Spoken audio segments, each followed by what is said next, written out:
Basta ito lang maipapayo ko sa iyo, misis. Kapag hindi na kaya ni mister, sa akin ka pumunta.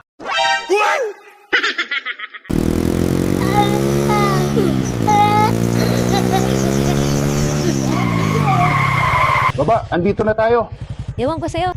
Talagang bababa ako. Akala mo ha, uunahan na kita. Ano ka sinusuerte? Ako mauuna. Hoy, ako muna.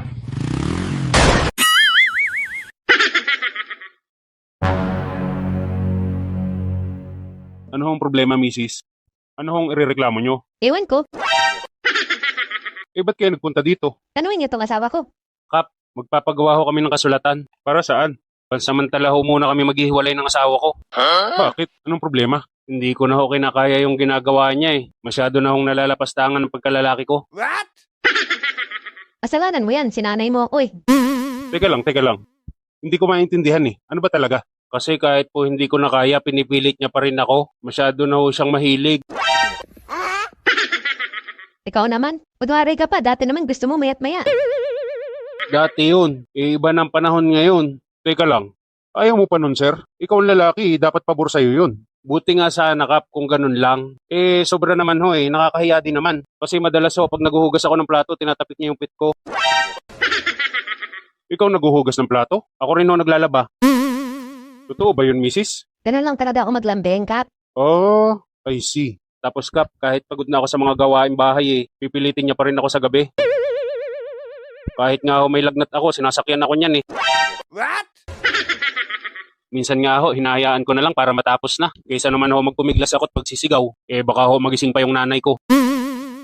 Nako, dapat naman ho, misis, hindi nyo pinipilit si mister. Ano bang magagawa sa iyo niyan? Ilalaki lang yan.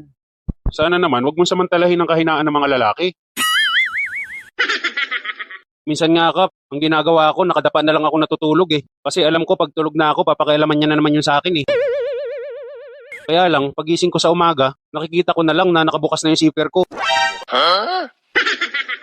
Sobra naman ho yun, misis. Hindi ka ba makaantay na magising muna si mister bago mo pakialaman yung kanya? Kasalanan naman niya yan, Kap eh. Kasi, dapat bago siya matulog, gampanan niya muna yung obligasyon niya. Saglit lang naman yun eh. Pagkatapos nun, ayos na. Mission accomplished, di ba? Ganun lang naman kasimple yan eh.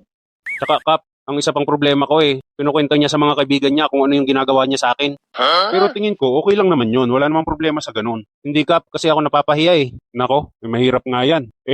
Sigurado na ba kayo? Kap, baka naman magagawan pa ng paraan. Depende yan kay mister kung papayag siya. Papayag lang ako, Kap, kung ipapangako niya na hindi niya ako pipilitin pag hindi ko na kaya. Ano, misis? May papangako mo ba? Sige na nga ho, kahit nabag sa kalooban ko. O sige, ayos na tayo dun ha.